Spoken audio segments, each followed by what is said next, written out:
Holy shit! I'm here, I'm trying to make a video, I'm about halfway through, and the cops show up. Good God, they're all over the place out there. Sirens going crazy, and Bananas had to stop to look out the window. I thought they were going to be right outside, but I don't know what's going down. WWE RAW review for June 30th, 2014, as Raw goes on here. And I just saw one of the coolest Monday Night Raw segments I've seen in a long time. Hopefully this is one where the feud is going to live up to everything that just went down. So this is a moment that really could live on in the history of Raw, because I can see if these guys don't really have a great match at Battleground, it's not really going to mean anything in the long run. It also is just basically, we saw two returns, basically with Triple H on Raw, teasing the fact that I guess it wasn't on Raw, it was on Twitter today as we were all eating lunch. I'm sitting there eating a hot dog, I got a Rice Krispie treat, I got a granola bar with some chocolate chips in there. Look down and Triple H is tweeting about the return of a former WWE champion to Monday Night Raw to hype some interest, to keep people's eyes on the show. I think enough people were going to be tuning in, seeing how everybody wanted to know, who won the Money in the Banks, who, won the championship. I think that the Raw after a pay-per-view isn't going to be as big as it once was. I think that definitely you're going to have the feel. I mean, like Seth Rollins having the briefcase and being able to cash in at any time. And I know that there's going to be a time that, he's going to cash in sooner than later, just to hype up the fact that he can. And that's what's going to make it awesome. But everybody having the network, everybody having a chance to watch the pay-per-view, not having to be one of those people like sitting on the edge of their seat waiting for Raw to start just to see who the new champion is because you didn't pay for the show the night before.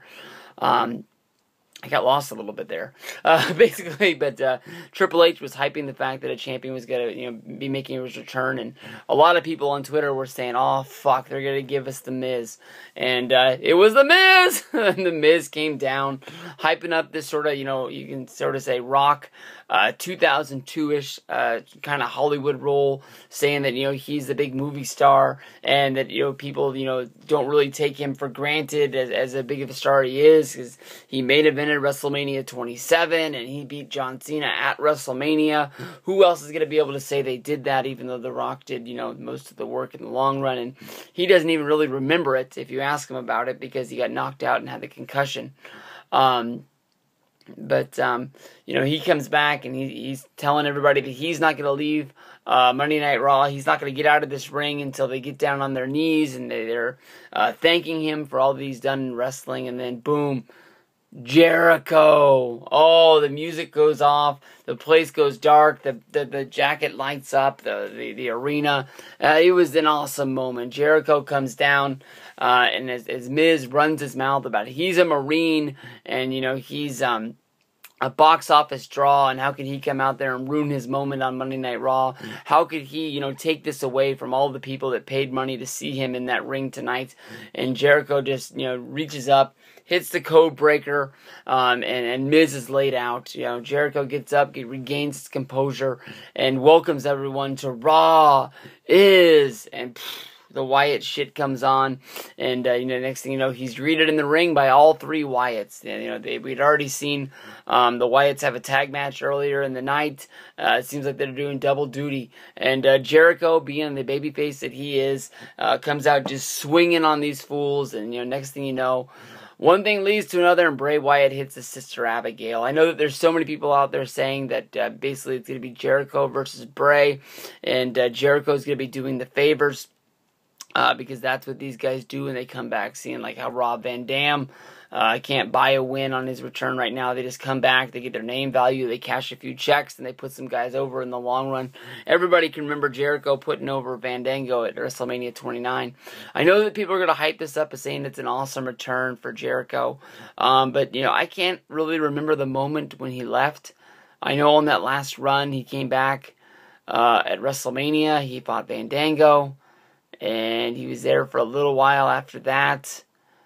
I can't remember if he fought at SummerSlam last year, but to me, it just doesn't even feel like he's really been gone all that long. Jericho comes and goes as he pleases. It's almost like it's like a revolving door, and he talked about his return How they hit him in a limousine, and they snuck him in the back door.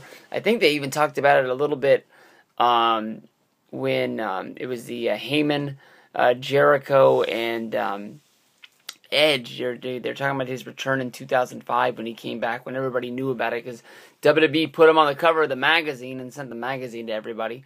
But I think everybody's going to be saying it's going to be Jericho versus Bray. But I'm still living for the moment that the Wyatts, are going to be able to find a way to expand their group. I don't want them to turn into the NWO with Scott Norton and Virgil and Buff Bagwell and Michael Wall Street and Ted DiBiase and all that. But how cool would it be that, Jericho, ends up under the spell of the Wyatts? And I don't know if The Miz had an awesome promo, but besides the fact that he got knocked out and sort of forgotten about in the back. Maybe, Miz has to fight the Wyatts to free Jericho and save him. I don't know, I was looking for this earlier. I know, with Right to Censor, they were a group that expanded with the likes of Val Venus and the Godfather, which didn't really make sense. The Godfather lost a match, and then he had to join Right to Censor, and he just sort of went from, a guy that was all about pimps and hoes, just straight and narrow, thick and line. It wouldn't make sense how he just, okay, I lost a match, so I'm just going to turn my back. I don't know if they had a thing where Stevie Richards brainwashed him. I can't really remember that all too well. And Val Venus gave up, fucking chicks in the back and stuff like that. But, it would be cool to see if Bray actually was able to brainwash somebody. I know that they started with Bryan, and then Bryan had to leave because he was so over, and CM Punk left, and this, that, and the other, and they needed him to do something else besides for what the plan was at the time. So, I don't know if Jericho comes back to be the lackey to the Wyatts, but maybe he knows that it's going to be a cool enough storyline in the long run, that it's worth it. But then again, he should know he's not going to be winning any matches on this run because, like I said earlier, it's just not what they do. So that's it. 2 returns and a battleground match, hopefully. Peace out, everybody.